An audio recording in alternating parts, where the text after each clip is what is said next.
Mga kababayan, mabilis lamang po itong video na ito. So sana po itapusin nyo hanggang dulo. Meron lamang po akong gustong i-amplify or ibahagi para mas marami pong makaalam. Para po malabanan yung pinapakalat nilang naratibo patungkol po sa paglaban or pagsugpo sa pinagbabawal na gamot ng kasalukuyang administrasyon. Yung tinatawag na War on Drugs ni PBBM. Balik kasi may mga naririnig po akong narrative sa mga TikTok live, sa mga content, at sa mga comment section. Nakikita ko po na sinasabi nila na stage lamang yung mga nahuhuling malalaking halaga ng ipinagbabawal na gamot.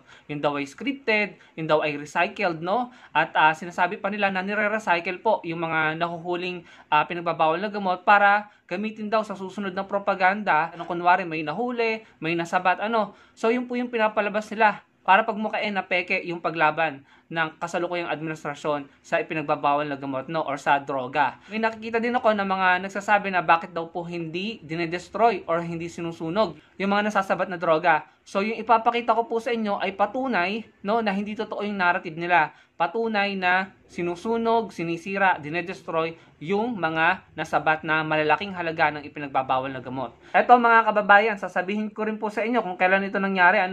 Yung pinaka-latest nga po, ito, PIDEA destroys 9 billion worth of illegal drugs. Ayan, nung na-screenshot ko to 6 hours ago.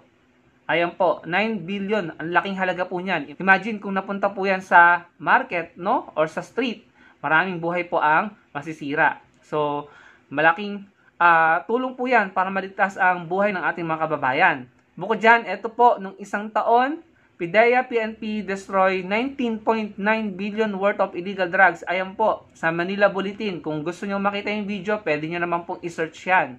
Hindi ko nga lang po pwedeng i-play dito yung video dahil baka po ako'y makopyright ng Manila Bulletin. So, ayan po ang patunay. Nung isang taon yan, 19.9 billion halaga. Napakalaki po niyan. Bukod dyan, eto pa. Nagkakahalagang 20 billion worth of illegal drugs ang sinira din po ng PIDEA nung nakaraang taon. Kasalukuyang administrasyon po iyan, mga kababayan. Balita naman po yan ng ANC. Kung gusto nyo makita yung video, panoorin nyo rin. Andyan po. At bukod dyan, mga kababayan, eto pa, nagkakahalaga naman ng 4 billion. PIDEA destroys 4 billion worth of illegal drugs. Noong isang taon din po ito nangyari. At ito pa mga kababayan, PIDEA destroys 1.4 tons of illegal drugs, prohibited chemicals worth of 7.2 billion. Bilyong mga halaga ng ipinagbabawal na gamot. Iba-iba po ang halaga ng ipinapakita ko sa inyo. Patunay na iba't ibang okasyon ito at iba't ibang panahon na nagsunog sila at nanira ng pinagbabawal na gamot. So, yan po mga kababayan. At yun nga pong pinaka-latest, yung 9 billion. Ngayong buwan ko yan nabalitaan.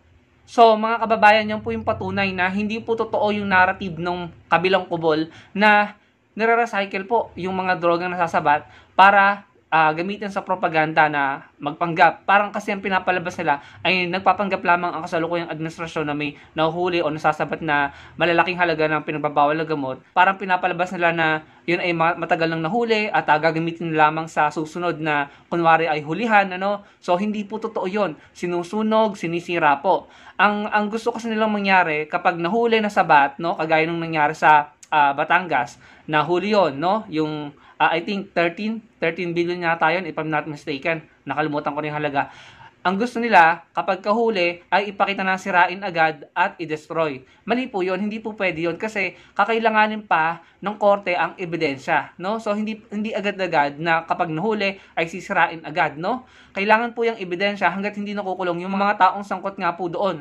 So, kailangan po yan sa korte para masampahan ng kaso at maipakulong yung mga taong dapat ipakulong. So, hindi basta-basta susunugin yan. Kaya it takes time, kapag nasampahan na siguro ng kaso, napatunayan na at hindi na kailangan ng ebidensya, then sa kanila yung susunugin at i-destroy. So, yan po ang mga pinakita ko sa inyo, ang patunay na hindi totoo yung narrative na kinakalat ng kabilang kubol na gawa-gawa lamang or stage or scripted ang paglaban ng kasalukuyang administrasyon kontra sa droga or ipinagbabawal na gamot, So, sana kapag naka-encounter kayo or nakakausap kayo ng mga taga-kabila na sinasabi na scripted, nasaan yung patunay na sinira, sinunog, then pwede nyo pong ipakita yung mga pictures at yung mga video mismo na ibinahagi ko sa inyo. Yung mga articles. Nandyan lamang naman po yan sa internet, sa social media. Maraming pong salamat kung ikaw ay nakarating sa parteng ito ng video. Malaking tulong po yan sa video. At sana po ma-like nyo ang video natin at makapag-comment kayo. Marami pa tayong pag-uusapan. Magkita-kita po tayo sa susunod kong video. Salamat po.